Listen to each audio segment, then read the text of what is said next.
What's up guys, and welcome back to another episode of the F1 2019 Road to Pro, the series where we try and win a race online on all 21 tracks on the calendar. As you can see on the screen now, I've taken your guys' advice from the last episode and gone with a bit of a Veloce styled livery. So let me know in the comments whether you guys like that livery, whether you want me to switch it up at all, and I'll see what I can do for next time. I also mentioned about my in-game character. I wanted to make him a bit more distinctive, so we've gone for this guy. He's got a real hard Brexit look about him, and I thought, you know what, Brexit is going so well at the moment, we might as well go for a really hard Brexit look. I'm sure that will bring us incredible luck. And in terms of the helmet, we've gone for another bit of a different design in this episode, a yellow and black one, which I'm quite a big fan of, actually. It's a little bit similar to my channel logo. But yeah, as always, let me know what you guys think down below. Now, if you missed last episode, you can check it out in the... Now, if you guys did miss last episode, then you can check it out on my channel, of course. But here is a quick summary of what happened. So we've got the track-by-track results. Our best result from last episode was a second place in Hungary. So today we are hungry for victory, not just a second place. You see what I did there? I'll stop with the awful puns and we will get straight into the action in today's races. Now, I'd be lying to you if I said we got off to a great start in episode 2. We've got 9 races up today, but you can see why we've got so many. We ended up crashing in the first one in Italy. So we went off to Abu Dhabi, and on lap 2 we got punted and then taken out by a car that was just chilling in the middle of the road. So I thought, you know what, Silverstone, a track I know well. No, it's not gone well at all. Our wing came off, and that was followed by a big bit of understeer at the old turn 1 at Cops, and yeah, it was another sticky situation. We ended up losing quite a lot of positions, and we could get no grip on the grass, but think of it as sort of testing the limits on the game. So race 4 we're already at. It's at Paul Ricard, and you can see finally we're in a good position. So we're challenging for P4, and we try and go around the outside, and we just get punted off. The guy turned into us, and fortunately that wasn't actually the end of that race. We did actually manage to make the checkered flag at this one. And we made an overtake for a lowly 10th place at the end after having to make a pit stop in this 5-lap race because our wing got completely taken off. But it was points, at least, for the first time. Then we went to Monaco, which you'd think would be absolute carnage, but we had a good qualifying, and then the 2 cars in front of us took each other out, and we had some wall riding, which is the thumbnail. It's probably where you clicked on this video. So that's what happened there. And that got us up to P4 pretty early doors. And then we were stuck behind this guy, Fetus something, in the bright yellow car. And he actually came into the pits at the end of the first lap. Don't quite know why. I probably would have struggled to overtake him. But fortunately, that put us up into P3 and gave us our first podium of the afternoon. And I thought, you know what? It's going to go well from now on. So we move on to the next race, race 6. And, well, you'll see what happens here. A guy deflects off the wall, straight into us, and our tyre blows off. Brilliant. So the result of that absolute shambles of the 6 races is that our rating, rather unsurprisingly, has gone down. So we're now just the silver 1. I'm not really sure how to classify this. I guess it's silver 1, 2 and 3. We were silver 2, we've gone down to silver 1, and we're chilling at rank 6, but we still do have our B safety license. So now what I'm going to do is I'm going to take you through the final 3 races and show you more of a full race, I guess, more of an uncut version. And so into the final 3 races we go. And you'll be glad to hear that they were a little bit more successful. So, yeah, we've gone for more extended race highlights in these last 3. And we're starting off at the Mexico circuit for the first time. We managed to put it in P2 in qualifying. We now go to the 5 red lights and away we go here. It's a very, very long straight to get us underway here at the Autodromo Hermanos Rodriguez, and it's a long run down to turn 1 here. Still in the slipstream of Pau, who is in P1. And of course, we've got the old dive bombs into turn 1, but somehow we actually managed to avoid them all. Bumping over the curb, but maybe a little bit too much there as we go onto the run to the end of the first sector. And you can see we've actually pulled out quite a gap compared to P3. And I was very surprised that we actually managed to avoid all of the carnage there. And it looks as if the guy that's in first and that started on pole is definitely the my only contender by the looks of it in this race. So the guy that's behind is already probably about 2 to 3 seconds behind. As we go through this twisty middle sector, very, very difficult I found on this game to get the right sort of steering inputs. And it looks as if the Pau in P1 has gapped us by 0.8 of a second at the moment. And we now skip forward onto lap 2, back to this middle sector. And our aim at this point was just to stay in DRS range of him for later on in the race. But you can see as we go through this middle sector now, just about sticking with him. But he goes wide and then ploughing into the wall, nearly collects us. But don't mind if I do, up into P1. For the chance of our first victory on F1 at 2019. Could we be seeing it here in Mexico? We'll have to find out. And as we go through the final corner, it's been a pretty good lap too. So Pau has actually managed to only drop 1 position, but we set the fastest lap of the Grand Prix, which lasts about 3 seconds because the guy in P3 took it away from us. So now we skip forward on to lap 4, and well, my pants were going brown at the prospect of a back marker taking me out. But we did manage to negotiate him, which meant just 1.5 laps left in the Grand Prix. And coming towards the end of the first sector on the final lap of the Grand Prix, going into this left-right section. And I despair. I absolutely despair. I can barely watch that back.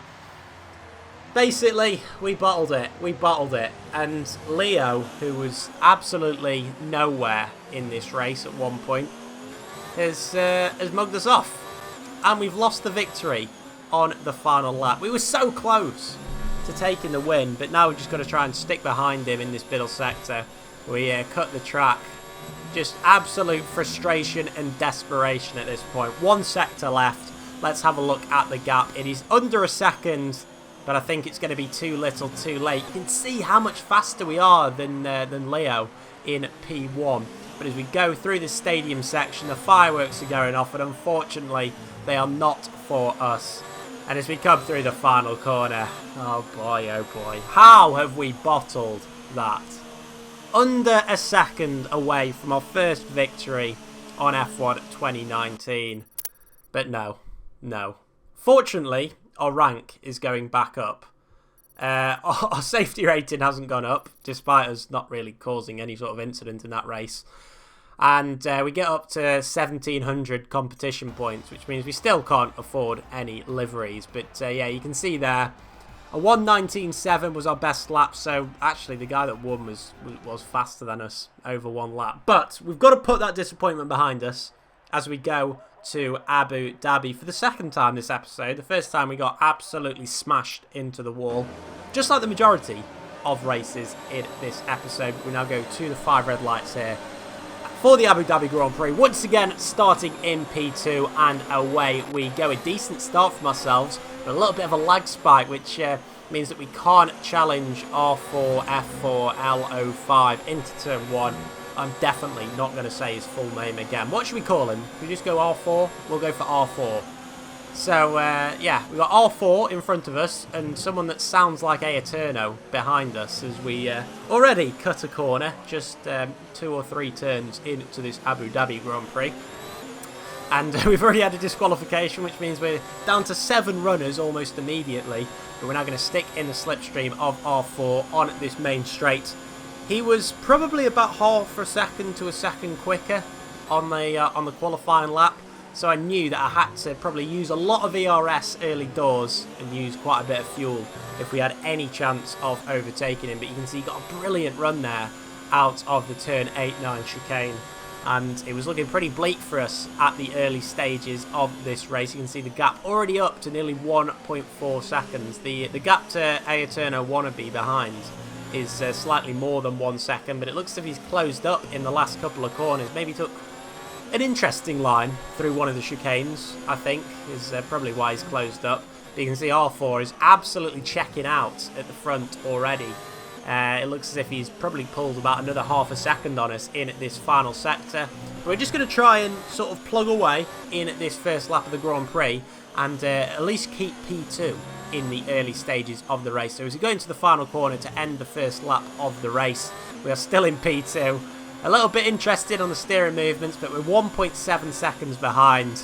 And that only extended as the Grand Prix went on, because we go onto the final lap of the Grand Prix and R4 was leading, but he's absolutely crashed it into the wall, which means that with just a few corners to go, the complete opposite of the last race has happened. We have been gifted the win instead of gifting the win. So as we come through the final corner, we've barely had time to think about it, but we take our first victory on F1 2019.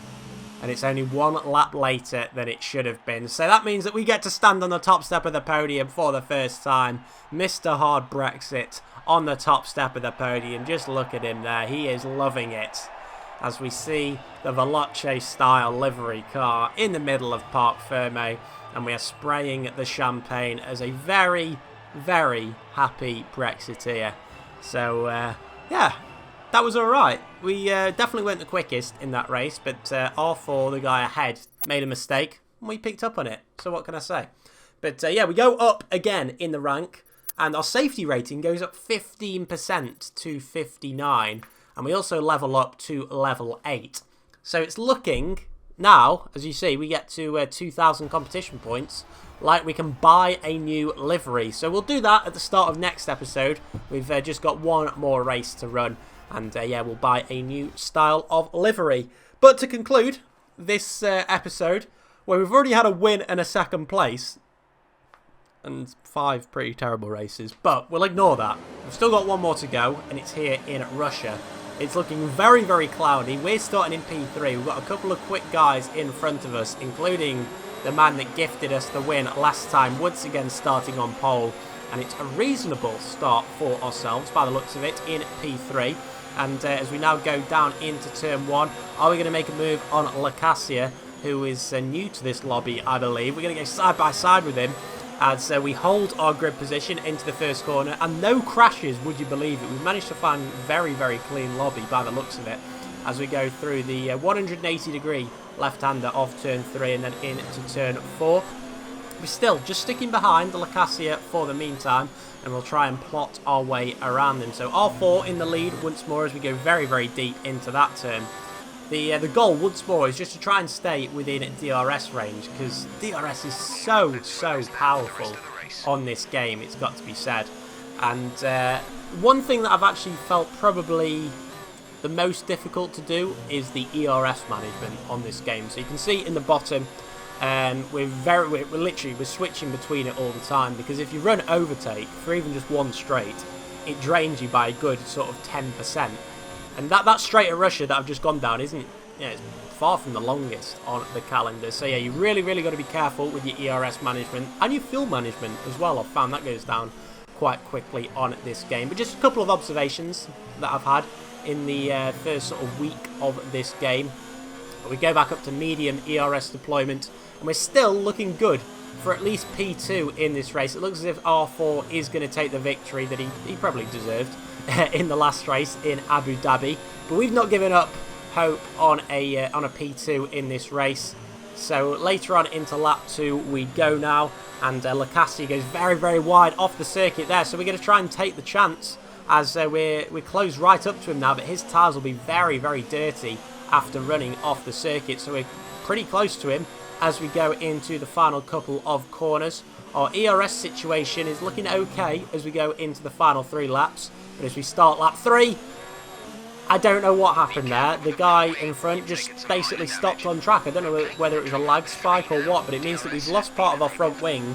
But fortunately, we're closer than we have been at any stage in this race. He goes to the inside, which means we're going to have to take the outside line.